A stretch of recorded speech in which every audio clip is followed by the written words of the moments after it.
Welcome back to the BlackTrack, where I do commentary and review on movies with an all-black cast, or at least a black lead. It's spooky season, and today's movie is, well, not very spooky. It's also not at all scary, but for some reason, it's always classified as a black horror film. That movie is Bayou, a 1997 film directed by Kasi Lemmons, who's also an actress who's appeared in several recognizable black films, two of which I've covered on the BlackTrack already. She was the first girl on the couch who Half-Pipe tried to get to sleep with him and the bros in School Days, and she was also Bruford's girlfriend in Drop Squad. On top of that, she also appeared in movies like Silence of the Lambs and the first Candyman movie. And she was also the girl having an orgasm in the seat when Eddie King was singing in the 5 Heartbeats. Bottom line is, you've definitely seen her before. Bayou started life as a 1996 short film called Dr. Hugo. It tells the story of a philandering doctor who gives all his patients a little extra attention, until one day, he's almost caught by one of their husbands. The Dr. Hugo short ends up being a very small part of what would eventually become Bayou, because other than the philandering doctor aspect, the rest of the movie is primarily about family trauma. Usually, I talk a little about who the primary actors are in the movie, but there's just way too many well-known black actors in this movie. I mean, just listen to this list. Samuel L. Jackson, Lynn Whitfield, Jurnee Smollett, Megan Good, Debbie Morgan, Diane Carroll, Lisa Nicole Carson, and many, many more. Bayou is stacked with talent, all black talent, which was insisted upon by Kasi Lemmons, which is why it pains me to say that I never really cared for Bayou. Despite this being a bunch of people's favorite film, it always seems like it just never came together in my eyes, even with all the talent in it. However, this movie is 25 years old now, and I haven't seen it in a very long time. Can watching it with new eyes change how I feel about it after all these years? Let's BlackTrack and find out.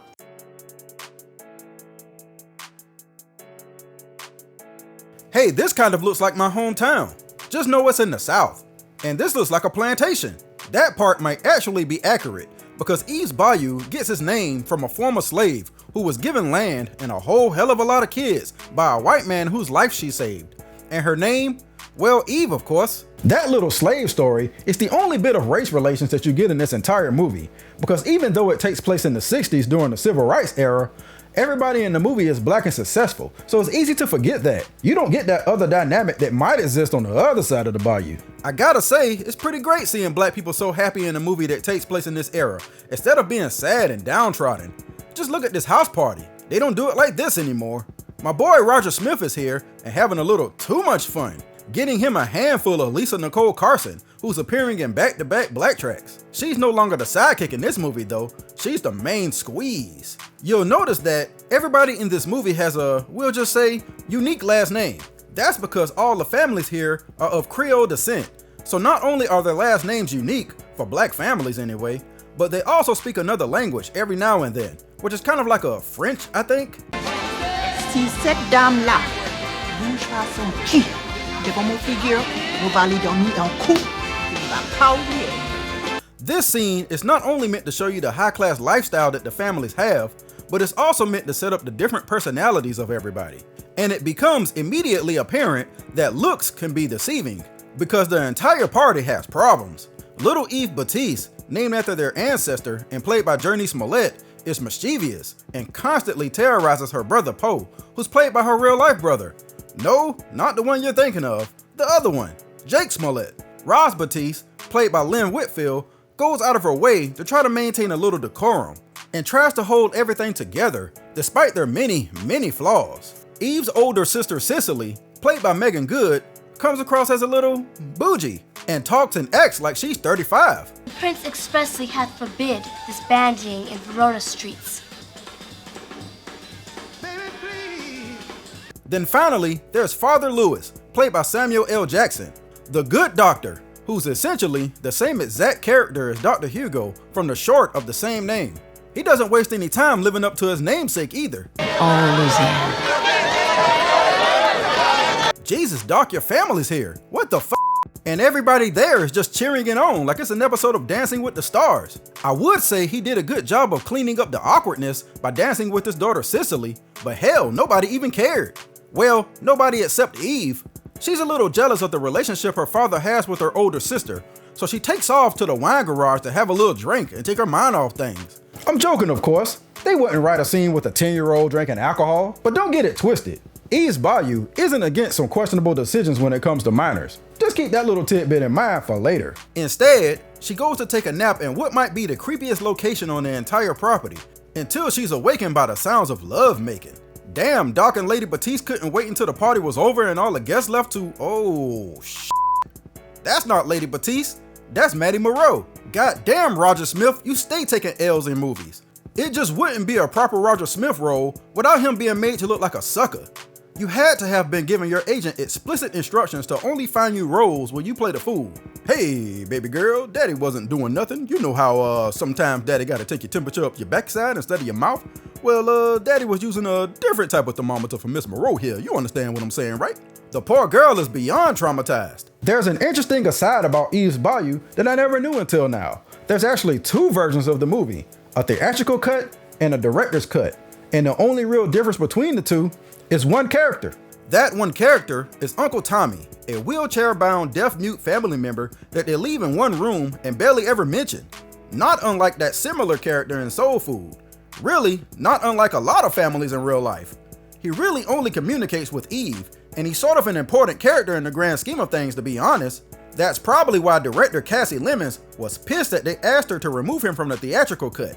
Poor Eve tries to tell her sister about what she saw, but Cicely successfully convinces her that she didn't see what she thought she saw, and that Daddy and Mrs. Moreau were just getting a little more wine for the party, you see. I believe in modern times, they would call that gaslighting. A big part of the movie is about Eve's unreliable memory, and how easily she could be manipulated. But that's not what's important right now. Is it just me, or did Megan Good get her teeth fixed at one point? Talk about bad memory. I don't ever remember her teeth looking like this before. Is my memory unreliable too? Damn that Megan Good and her manipulations. One last character to be introduced is the good doctor's sister, Moselle Baptiste Delacroix, played by the great Debbie Morgan. Only she should have way more last names than that, because she's been married 3 times. What happened to the other husbands, I hear you ask? Well, they're all dead. Did Moselle kill them all? Well, no, not technically. But the movie leans real heavily on the idea that she's cursed to have every man that she ever marries die. That idea rings true when her latest husband Harry dies, but the movie doesn't make it clear how. You see, Eve has dreams where she could see signs of the future, but her dreams suggest that Harry was in a car accident while drunk. However, when he leaves the party, it's Moselle who's driving the car, because, well, Harry is drunk. The movie gives us no indication of the time frame or circumstances of what happened between the party and Harry's death. It's this vague storytelling aspect of Eve's Bayou that always kind of turned me off to the movie. Don't get me wrong, I'm all for leaving things to speculation in movies, but Eve's Bayou has a bad habit of not giving you nearly enough evidence to even speculate about. Turns out Moselle is a psychic too, and not a fake one like that Vanessa in the movie Caught Up. She can legit see what people ask her to see when they touch her, and seems to get paid good for it too. She even practices a little voodoo hoodoo, even though it's not real clear if she believes in it or not. The good doctor operates in plain sight, and everybody seems to know it, even his wife and his sister. And could he give a damn? You're in trouble. Go down to King's and come back later. Go quick. They're really mad. Who, them? They always mad.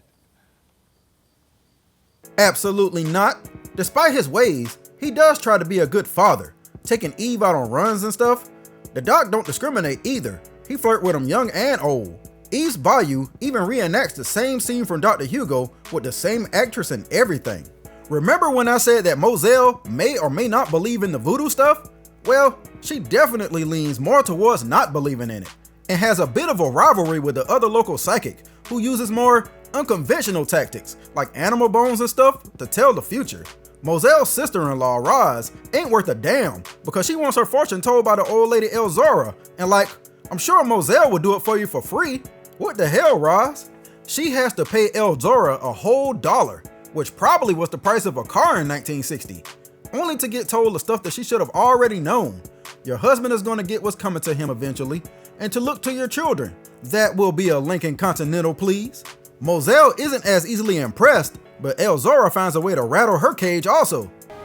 I don't need no cat bones to tell your fortune, Moselle Baptiste. You are a curse. The Black Widow.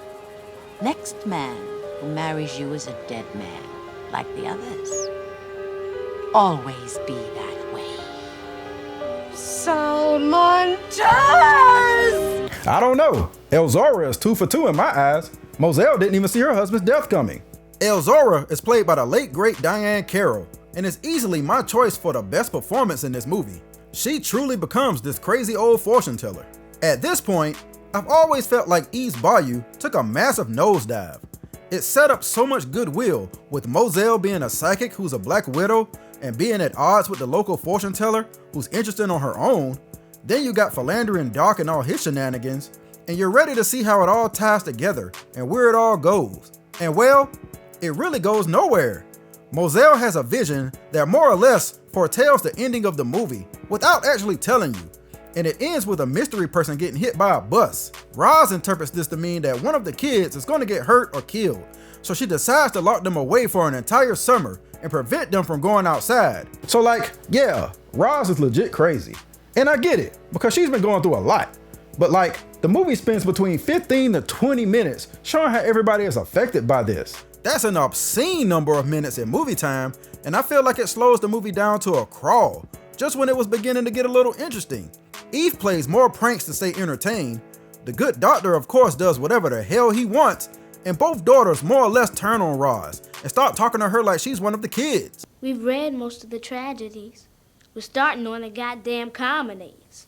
This is especially important when it comes to Cicely, because she's going through puberty and slowly begins acting like an older woman throughout the movie. Don't you think you're being a little immature?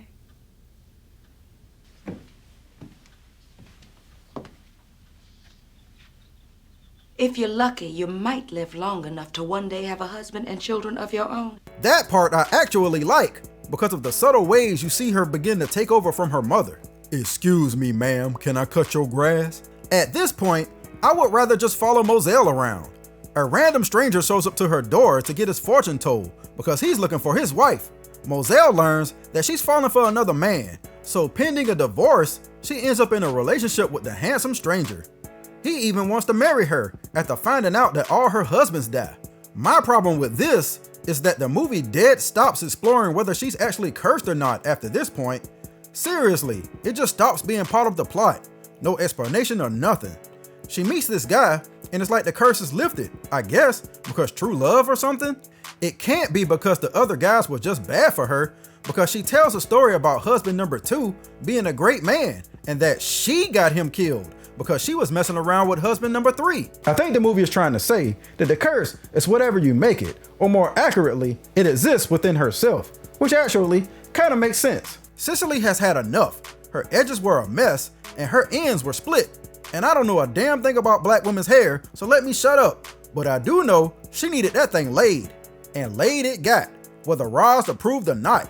I always get a laugh out of everybody's reaction.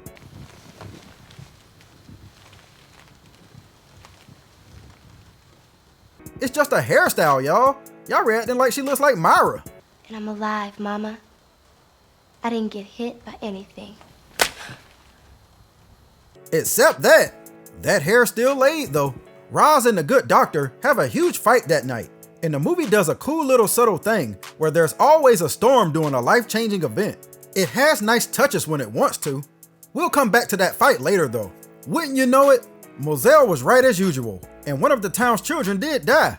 But it wasn't any of the Batiste children, it was another random kid in town.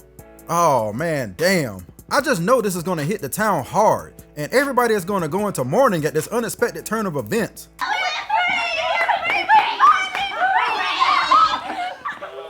God damn, this is a toxic ass family. As usual, the only mature one in the house is Cicely, and as a matter of fact, she hasn't really come out of her room since the day she got slapped.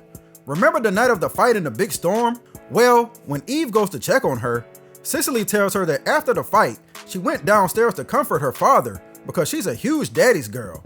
She gives the doc a peck on the lips as a daughter, but I guess he takes that to mean that it's grass on the field so he could play ball. Hold up, hold up, hold up. Flag on the play. Technical foul. Whatever violation that you want to use. I never stopped the music this early, but bruh. Megan Good is 15 years old right here. I know I made jokes about her being sexualized in House Party 4, but at least she was of age in that movie.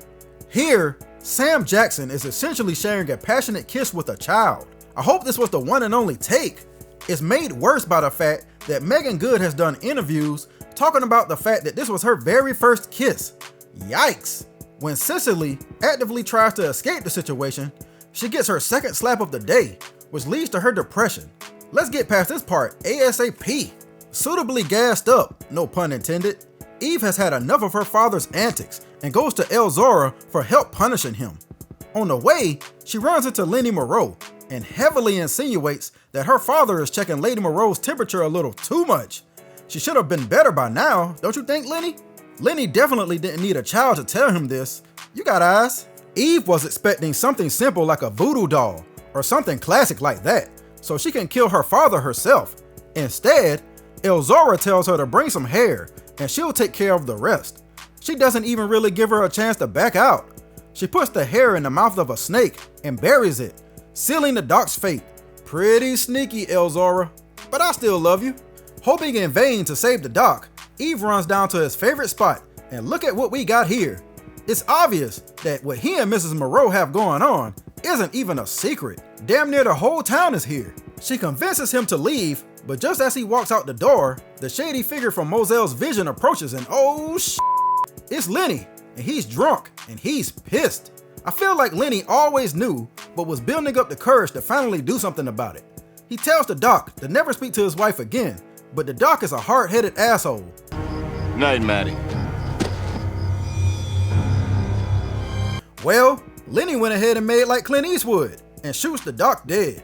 Now the movie leaves you with a question. Did the curse that Elzora placed on the doc kill him?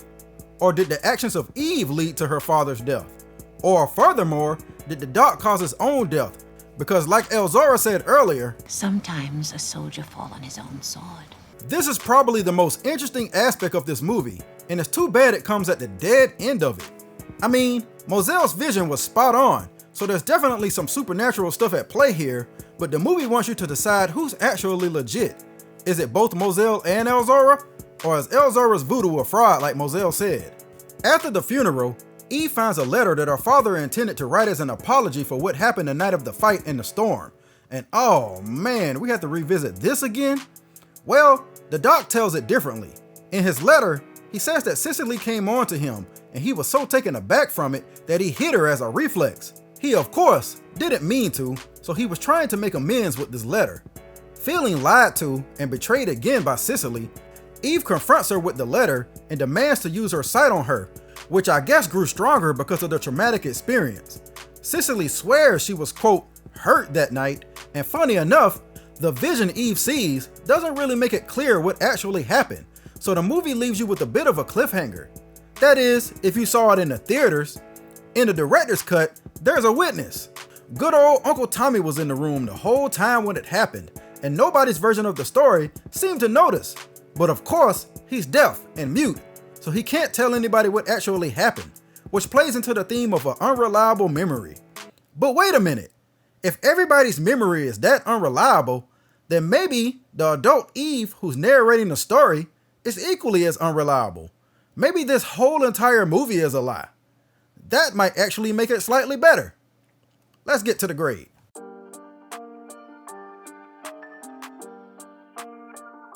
I know many will disagree with me, and I'm ready for it, but even after 25 years later, I still don't really like Eve's Bayou.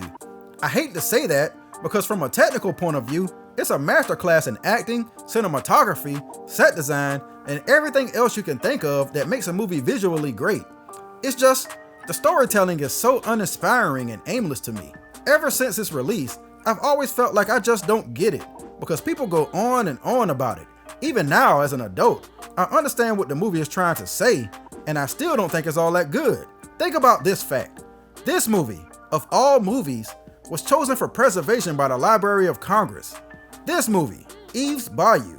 When I think of movies chosen for preservation, I think of movies that either revolutionized the industry or resonated with an audience on a large scale. A movie like Boys in the Hood, that created an entire genre, deserves to be in there. Something like Do the Right Thing deserves to be in there. Eve's Bayou though? I don't know. I need somebody to convince me why it was selected.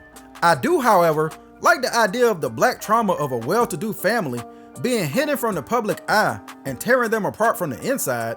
But you know what movie did black trauma better and told a better story and was actually a horror movie? Tales from the Hood. So there's definitely evidence that it can be done better. Eve's Bayou just isn't the type of story that stays with me for a long time after the credits roll. I watch it and I'm just like, that's it? Most of the story threads were left as mysteries on purpose, and I'm okay with that. But I also have no urge to discuss or research these mysteries. Maybe I just wasn't the audience for it. The movie received near universal critical acclaim when it was released, even getting 3 out of 4 stars from Roger Ebert. As for me though, my grade for Eve's Bayou is a C-, because although it's great from a technical standpoint, the slow pacing and the lackluster story completely turned me off to it. And that's it for this episode of the BlackTrack. Despite everything I said, still let me know what you thought about the movie Eve's Bayou in the comments below. And don't forget to like, share, and subscribe, and tell your friends about my channel. And until next time, I'll holla at you.